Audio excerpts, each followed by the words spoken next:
A continuación, desde Séptimo TV, el repaso del estudio semanal.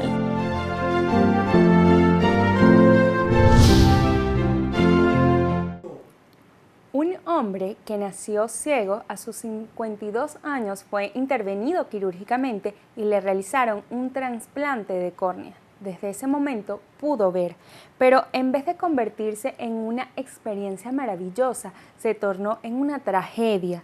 Él estaba acostumbrado a imaginarse un mundo ideal, un mundo perfecto.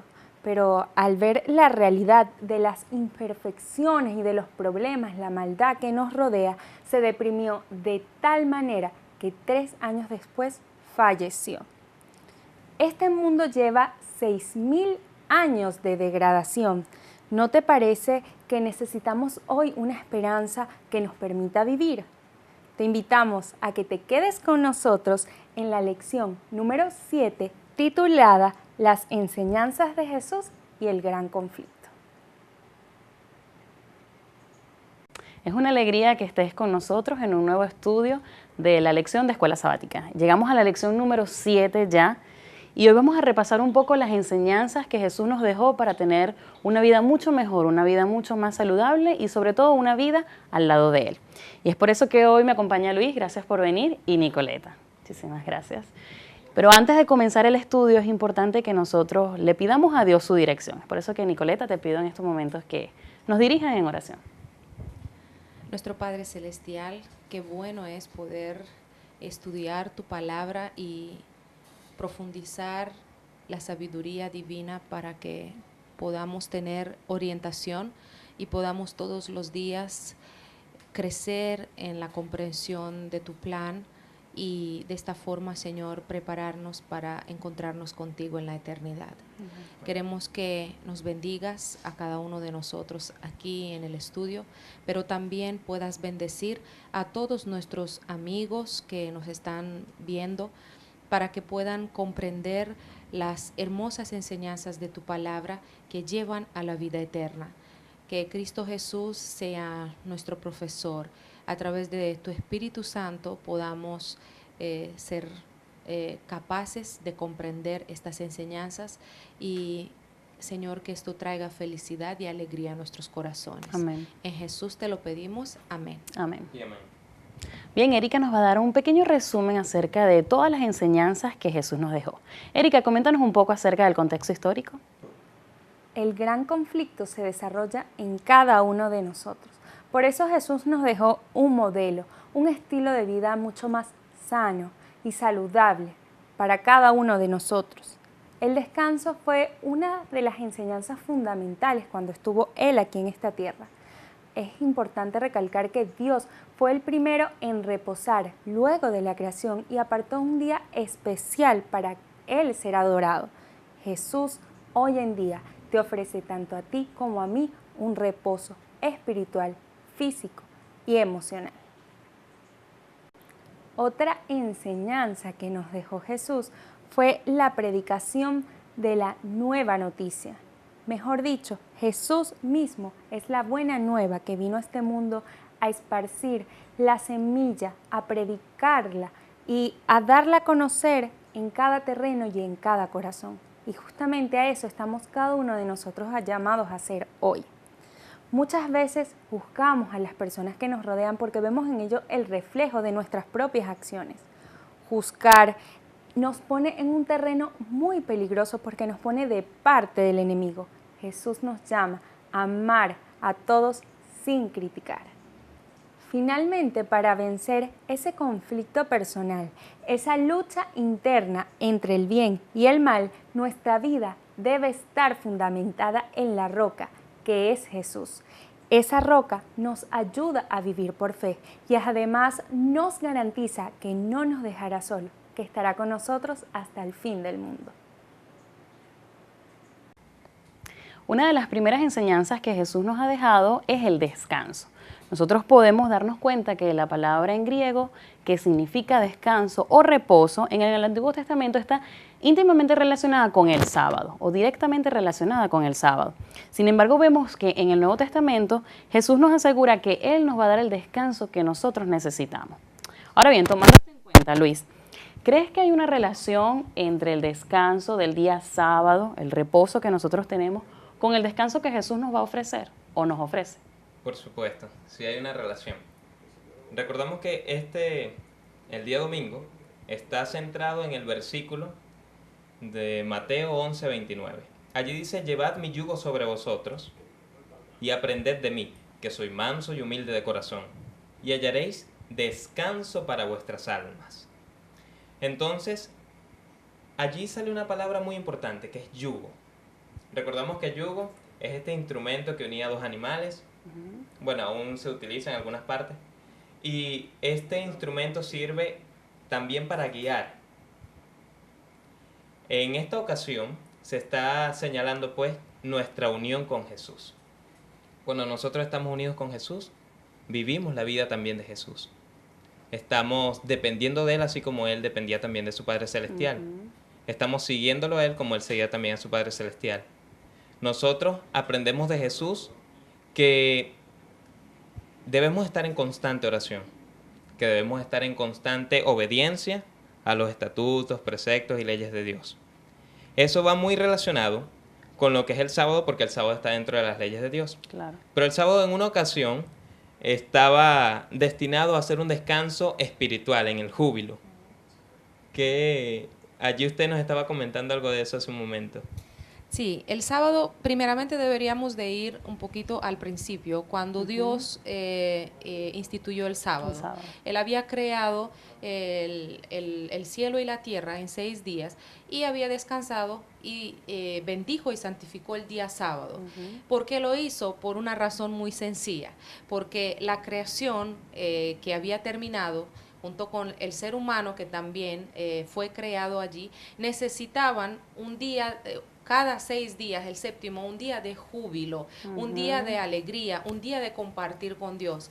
Dios no iba a invadir la intimidad del ser humano, ¿no? Pero se iba a ofrecer a sí mismo una vez cada 7 días para encontrarse con el ser humano cara a cara. Era prácticamente una manera de decirle a Dios: yo hice todas estas cosas maravillosas para que tú las disfrutes, pero cada séptimo día yo te voy a dar el privilegio de verme, de conversar conmigo como un amigo y de compartir. Y siempre recordar que yo soy tu Padre, quien hice todas estas cosas para tu felicidad. Cuando el pecado entró en la humanidad, allí se necesitó, este concepto del descanso se hizo aún más amplio y necesario. El ser humano iba a cansarse físicamente, iba a cansarse espiritualmente, iba a vivir en un mundo donde continuamente él iba a ser fatigado por algo. Y el sábado iba a recordarle siempre que él va a encontrar descanso en Dios. Entonces, de allí, de este día sábado, nosotros podemos trasladarlo a lo que hizo Jesús por la humanidad. Cuando Jesús viene a la tierra, ¿qué es lo que Él ofrece a los seres humanos? Primeramente les ofrece la esperanza y este descanso de sus pecados y de sus cargas, porque la humanidad está envuelta en la culpabilidad que no puede, de la cual no se puede liberar por sí solo. Entonces Jesús dice, tal como tú lo estabas mencionando, que Él está ofreciendo su yugo, su carga, para quitar a la humanidad esta carga que es tan pesada que iba a destruirla. Sin embargo, el yugo que Jesús ofrece es un yugo fácil de llevar. Y lo más maravilloso de eso, que este yugo, a todo aquel que lo lleva voluntariamente, este yugo lo va a guiar hacia la vida eterna. Así que todo aquel quien recibe a Jesús tiene que recibir también esta enseñanza y ligarla al descanso del sábado. Así es, sí. Es interesante notar, ¿no?, que Jesús, además de darnos ese descanso espiritual que necesitamos, como tú dices, el perdón de nuestros pecados principalmente, nos da también entonces un día a la semana donde podemos, digamos, bajarle un poco a todo lo que venimos haciendo, ¿no? Y podemos descansar. Sí, todo el estrés que se acumula en la semana del trabajo y de tantas cosas, ¿verdad?, que hacemos. O sea, que tenemos un Dios maravilloso realmente. Sí, esta cuestión, este versículo de Mateo 11:29, también me hace recordar a Romanos 6:22 y 23. Allí está señalado: mas ahora habéis sido libertados del pecado y hechos siervos de Dios. Primero somos libertados y somos hechos siervos. Esto nos dice algo bien interesante. Nosotros nacimos o para ser siervos o para ser siervos. Una de dos. Exacto. Nosotros escogemos... Siervos de Dios Exacto. o siervos del enemigo. Sí. Pero ahora, sí. el versículo no concluye allí. Dice, tenéis por vuestro fruto la santificación y como fin la vida eterna. Ser siervos de Dios por defecto, de manera natural nos lleva a la vida eterna. Ser siervo de Satanás también, por defecto, de manera natural, llevas a la muerte y a la perdición. Porque el yugo es fácil. Cuando nosotros somos siervos de Dios, Jesús también está llevando ese yugo con nosotros. Él nos está ayudando, Él está a nuestro lado en cada momento. Él está soportando también las cargas con nosotros, Él nos está dando ánimo y eso lo aprendemos en su palabra. Leemos en los evangelios cada una de las promesas que hay para nosotros. Entonces así nosotros vamos esperanzados hacia la vida eterna. Me parece muy interesante algo que está subrayando nuestro estudio, hablando del pueblo de Israel en el cautiverio. Esta historia tan magnífica que hasta los niños conocen, ¿no? Un pueblo oprimido en el Egipto, un pueblo esclavizado, prácticamente sin ninguna salida de su situación, que está clamando y Dios está escuchando el clamor de ellos y decide mandarles un libertador en la figura de Moisés. Y conocemos toda esta historia maravillosa de cómo Dios va sacando al pueblo de Israel de esta terrible esclavitud y los lleva hacia la libertad. Es interesante notar que en la esclavitud ellos perdieron la obediencia o el conocimiento del día sábado sí. que en el Edén Dios había instituido.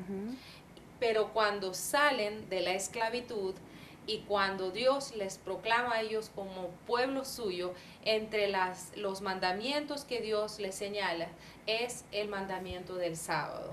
Y este era un recordatorio para ellos de esta esclavitud donde ellos estuvieron, pero también de la libertad que Dios les había ofrecido. Una libertad que no se la ganaron porque lo merecían, no se lo ganaron porque ellos hicieron algo extraordinario, sino porque Dios se compadeció de sus sufrimientos y decidió librarlo. Algo que también sucede con nosotros. Cristo Jesús nos libertó de la esclavitud del pecado y lo hizo no porque nosotros hicimos algo para merecerlo, sino porque Él decidió hacerlo. Así que todo aquel quien recibe este llamado de Jesús va a descansar, así como descansamos en el día sábado de toda la fatiga física, en Jesús descansamos de la fatiga espiritual. Así es, sí. Hay también otro concepto, ¿no?, interesante en cuanto a la idea del descanso, ¿no? Y lo podemos ver también que el descanso puede tener relación con la justificación por la fe, ¿no? Y tenemos el caso de Abraham que comentamos. Tomando en cuenta el caso de Abraham y que la Biblia dice, ¿verdad?, que Abraham fue justo, ¿verdad?, porque le creyó a Dios, ¿cómo podemos nosotros relacionar este concepto de la justificación con la fe, con la obediencia al día de descanso, que ni siquiera es un mandato, digamos, que nos haga algo malo, sino todo lo contrario? Es algo así como que obedece esto por tu bien. O sea, es algo que te estoy regalando, que Dios nos regala. ¿Cómo lo ves tú, Luis? Bueno, esa cuestión con Abraham está en el capítulo 4 de Romanos, versículo 1 al 6. Y dice, ¿qué pues diremos que halló Abraham nuestro padre según la carne? Porque si Abraham fue justificado por las obras, tiene de qué gloriarse, pero no para con Dios. Porque, ¿qué dice la Escritura? Creyó Abraham a Dios y le fue contado por justicia. Entonces, aquí se señala la fe. Nosotros sabemos que somos salvos por gracia, y esto es mediante la fe, pero la fe sin obras es muerta. Así es. Entonces, justamente, así se relaciona la justificación por la fe con la cuestión de las obras también. Si quisiéramos obtener la salvación por nuestros propios méritos, por nuestros propios medios, quedaríamos chasqueados. Sería como ir en una carrera pues que no tiene fin. Nosotros vamos, corremos, nos esforzamos y nos cansamos y no logramos nada. No tenemos ningún premio, ningún galardón, porque nuestras obras no traen ningún fruto en realidad. No tiene sentido correr así. Entonces, por nuestras propias fuerzas no podemos lograr nada, pero las fuerzas de Cristo son las que nos hacen más que vencedores. Cuando estamos por fe aceptando a Cristo en nuestro corazón y lo aceptamos como nuestro Salvador y hacemos las obras que Él hizo, porque Él nos dio ejemplo para que nosotros hagamos como Él hizo, entonces solo así podemos unir esos dos conceptos, pues, de fe, justificación por la fe, y también la obediencia y la obra que están demostradas en la ley, señaladas pues en los preceptos de Dios. Sí. Es interesante también entender un aspecto importante en lo referente a la obediencia y al descanso. Cuando una persona obedece a Dios, su alma está descansando, porque su conciencia está tranquila. Qué bueno es cuando nosotros hacemos las cosas correctamente.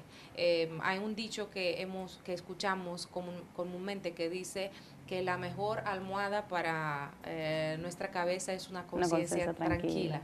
Sí. Saber que has hecho lo mejor que tú podías hacer. Y esto te da descanso. Sin embargo, una persona que siempre vive desobedeciendo, dándole la espalda al bien en los caminos equivocados, ¿cuál es el galardón que Satanás ofrece? La tristeza, la amargura, la ira, la rebeldía, todos estos sentimientos que no están para nada ligados al descanso, sino más bien exactamente ansiedad y al final hasta la locura y hasta la muerte, porque una persona que no anda en lo correcto no puede descansar. Así que vemos, me imagino la vida de Abraham, por ejemplo, este hombre que tuvo que tomar unas decisiones tan radicales en su vida, como por ejemplo abandonar su tierra, abandonar su familia, irse a un lugar extraño que no conocía para un destino que solamente le fue prometido, pero de lo cual no podía ver absolutamente nada. Entonces Abraham está haciendo unos pasos demostrando de esa forma que dentro de su corazón había fe en Dios. Y lo que él hizo le fue contada por justicia. ¿Por qué? No porque por el hecho de él haber cumplido un acto externo, no por eso, sino porque en su corazón para él importó más lo que Dios le había pedido que toda su seguridad, y esto le fue contada por justicia. En el contraste, por ejemplo, podemos ver en el Evangelio a un fariseo que va al templo y él está diciendo: Señor, yo he dado el diezmo de eso, yo he hecho eso, he hecho un montón de cosas buenas, y sin embargo esto no le fue contado al fariseo por justicia. ¿Por qué? Porque él trataba de comprar a través de sus hechos, de sus obras, comprar la gracia de Cristo, de Dios, y eso no se puede comprar, no se puede negociar, esto es algo gratuito. Sin embargo, Abraham, cuando escuchó la voz de Dios y Dios le había dicho: hijo mío, tienes que hacer eso, entonces él dijo: sí lo voy a hacer. No lo hago para ganarme algo, no lo hago con otro interés, sino porque me place escucharte, me place obedecerte, y voy a hacerlo por amor a ti. Y esto le fue contada por justicia. Así es, y es lo mismo que nosotros tenemos que hacer en estos momentos. Y lo que ustedes comentan tiene mucha relación con el texto de memoria. Es por eso que, Erika, te voy a pedir que nos comentes un poco qué dice el texto de memoria. Claro, Cintia. El texto clave de esta semana se encuentra en Mateo 11:28 y nos dice: Luego dijo Jesús: vengan a mí todos los que están cansados y llevan cargas pesadas, y yo les daré descanso. Jesús viene a llevar tus cargas, tus dificultades. Su descanso incluye un día especial, un día de comunión con Él. Ese día es el sábado. Otra de las enseñanzas de Jesús tiene que ver con la parábola del sembrador, ¿no? Y nos comentaba entonces que hay diferentes tipos de suelo y el sembrador simplemente tiene que ir dejando la semilla para que entonces esa semilla pueda germinar en cada suelo, y cada suelo representa el corazón de cada uno de nosotros, los seres humanos. Y tomando en cuenta esta enseñanza de Jesús de que nosotros debemos ir, sin importar qué lugar sea, a llevar su palabra, ¿verdad?, que es esta semilla que debe germinar en cada corazón, ¿cómo nosotros a veces podemos determinar qué corazones son buenos o son aptos, o dónde puede esta semilla germinar? ¿Podemos nosotros realmente determinar esto? ¿Qué opinas tú, Luis? Bueno, eso es bien interesante. En la lección se nos señala que en el mundo no solamente hay personas buenas y malas, salía ese pensamiento y es bastante profundo. Nosotros no somos quien para señalar cómo las personas reciben el Evangelio. Recordemos que estamos metidos todos en el gran conflicto, el conflicto entre el bien y el mal. Y las maneras en cómo cada quien es atacado y la manera en cómo cada quien tiene su relación con Dios, pues son personales. Son muy personales. No podemos encajar a todos en una sección o en otra. Esta persona escucha esta predicación y siguió las normas y punto. No, las personas a veces, algunas flaquean, otras pues son firmes desde el principio. Entonces debemos tener mucho tacto, mucha prudencia en señalar a las personas. Y también a la hora de llevar el Evangelio debemos pues conocer, indagar con las personas, entender su contexto, entender quizás su comportamiento, sus temperamentos, para poder así llevar el mensaje más eficaz. Tener mucho tacto yo creo que es lo clave aquí. No podemos determinar, no somos quién. Para determinarlo, sí. Es interesante mirar en el mundo natural para ver cómo está, cómo es este proceso de caer la semilla en el suelo y después de un tiempo germinar, y de una pequeña semilla como ella está creciendo y está trayendo un fruto abundante, ¿no? Las semillas a veces germinan plantas pequeñas, pero siendo pequeñas son maduras. Claro. Este es el tamaño de ellas. Otras semillas, aunque son chiquiticas, pueden crear grandes árboles que puedan traer grandes frutos, donde en estos árboles vienen pájaros exactamente, hacen su nido, que es el símbolo, ¿no?, de quizá una influencia que puede abarcar mucho. Pero también en el mundo natural vemos cosas bien interesantes. No sé si han visto alguna vez una pequeña planta que está surgiendo, por ejemplo, debajo de una placa de cemento. Y por una tierra ahí casi inexistente, esta planta está creciendo. Más aún he visto una cosa más interesante, que hay a veces plantas tan pequeñas y tan sensibles, y sin embargo logran levantar una placa de cemento. Es interesante, ¿verdad? Sí. ¿Qué significa eso? Que la semilla puede caer en ciertos lugares que aparentemente podamos pensar que no tiene ninguna chance de crecer, de germinar y de salir afuera y de crecer. Sin embargo, eso sucede, lo podemos ver en el mundo natural. Si Jesús usó esta semejanza entre la semilla y la fe, la manera como actúa la fe, como Dios está obrando, significa que solamente mirando en el mundo natural podemos entender cómo suceden también las cosas en el mundo espiritual. A veces hay personas que escuchan la palabra de Dios y momentáneamente parece que no sucede nada, que sus corazones son como piedras.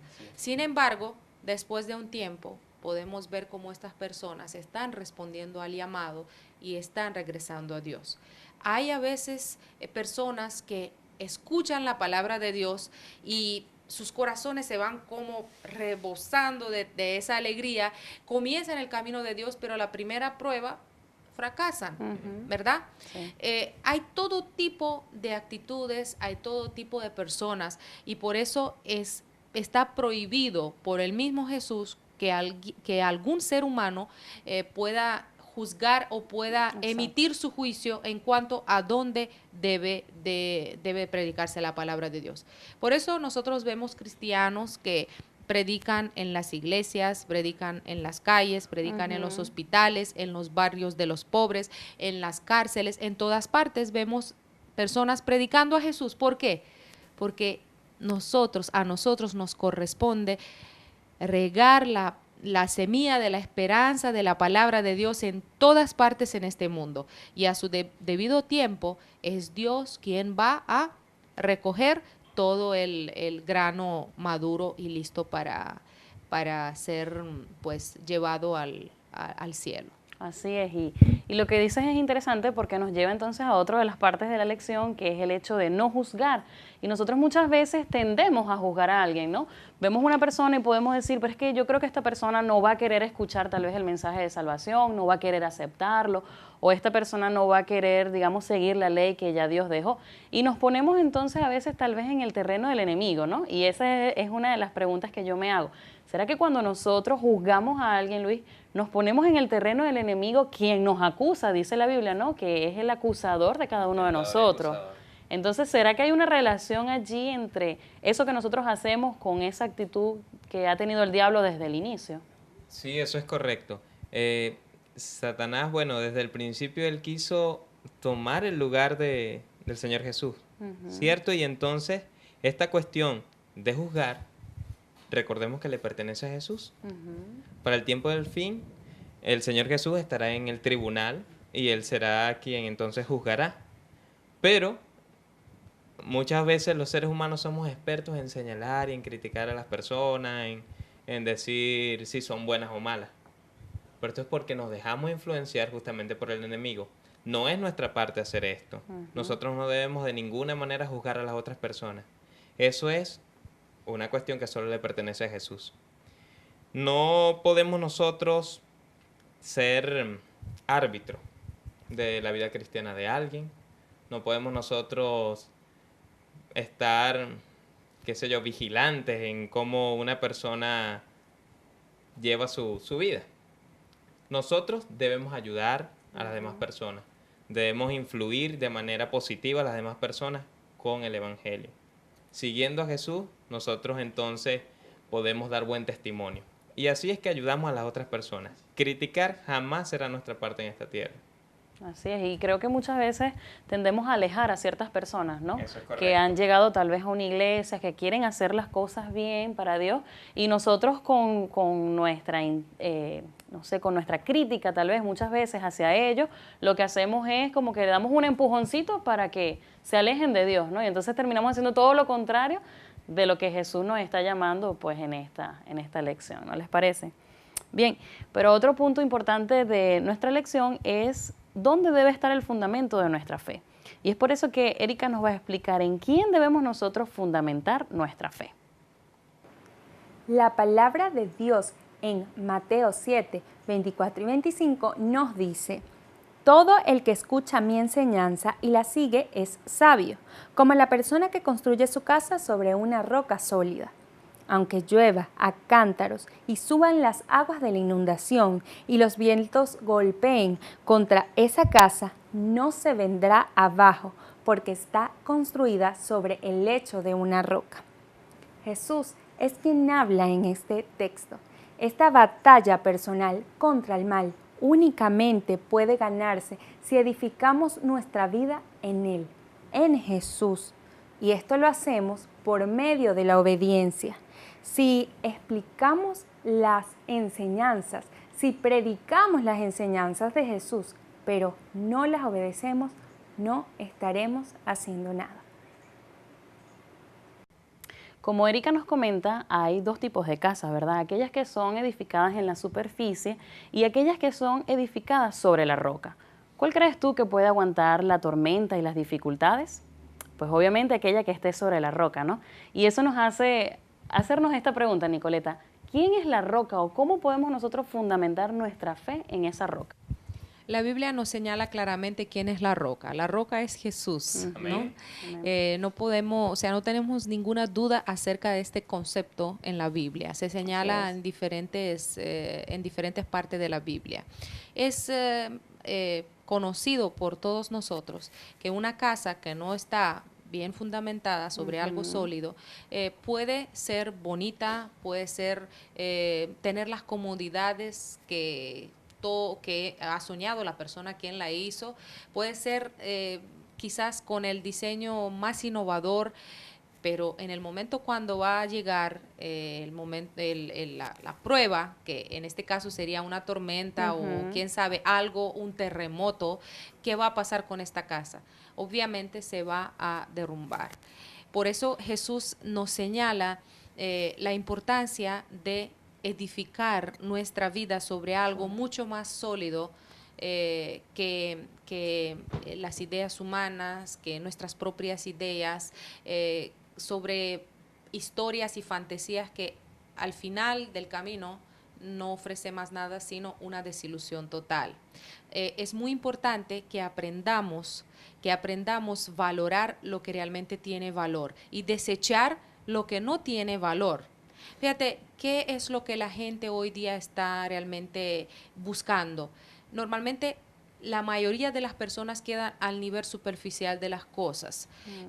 Un joven comienza desde pequeño pensar, voy a hacer una carrera, voy a trabajar esto, tengo este sueño, voy a comprarme esta casa, voy a vivir con mi familia, a mis hijos les voy a dar eso. Pero fíjate que a lo largo del camino vienen estas tormentas que no podemos evitar como seres humanos. Y la mayoría de las veces las cosas no son como nosotros las planeamos. Puede aparecer una enfermedad, puede aparecer un accidente.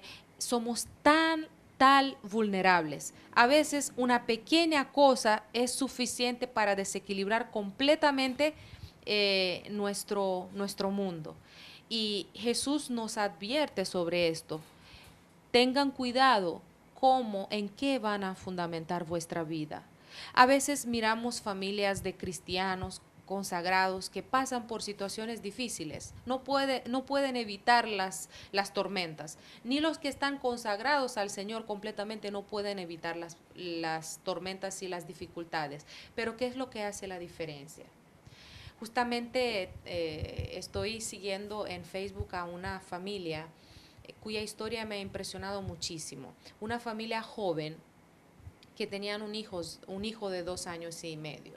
Y de una forma extraña, este niño comiendo unas almendras, está tragando una almendra y esta almendra entra por donde no debe y le está trancando la respiración. No tienen tiempo, o sea, acuden al hospital, claro, pero parece que ahí no tenía un equipo especial para ver en dónde se había parado esta almendra. Y en pasar de los minutos, las horas, realmente esto fue fatal para el niño. El bebé se había muerto. Una familia joven que amaba a sus hijos tanto, a su hijo tanto, y se puede ver esto de toda la alegría que ellos mostraban en sus fotos. Este niño lleno de vida, de inteligencia, y de repente, en un momento, por una cosa tan sencilla como es tragarse un alimento, el niño se muere. Esta familia, después de pasar el duelo, que me imagino que todavía ni hasta hoy día ha pasado, eso claro, sucedió hace unos meses atrás, está en el medio de eso. Sin embargo, porque han estado aferrados a Dios, ellos dijeron, nuestra tragedia no la podemos evitar, ya sucedió, pero vamos a luchar para que otros niños, otras familias no pasen por lo mismo. Entonces comenzaron una campaña de recoger fondos para dotar al hospital donde atendieron a su hijo con un equipo que faltó para salvar la vida de su hijo.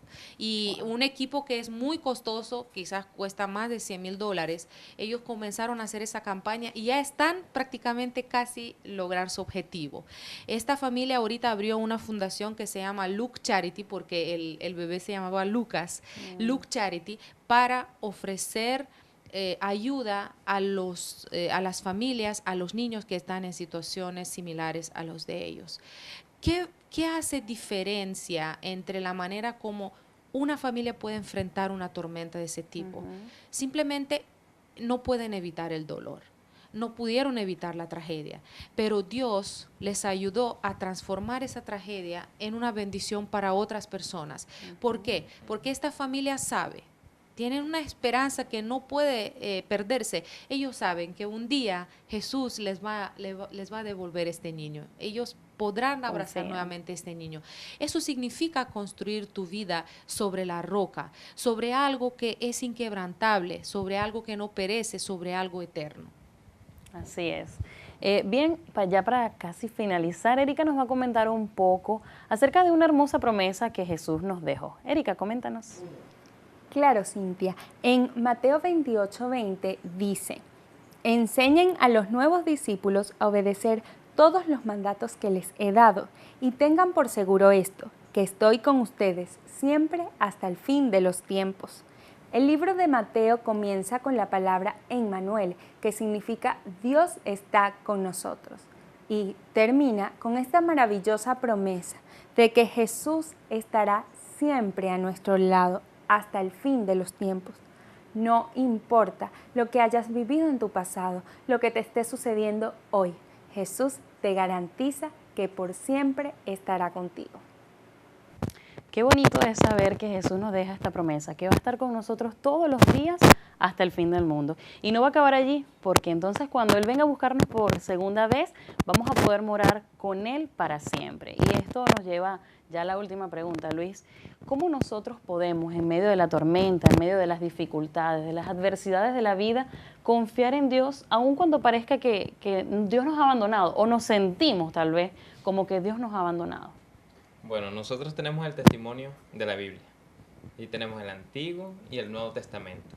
Todo lo que Dios ha dicho se ha cumplido, se cumple y se cumplirá. En el libro de Mateo se señala entonces al principio el nombre Emmanuel, que significa Dios con nosotros. Jesús significa salvación.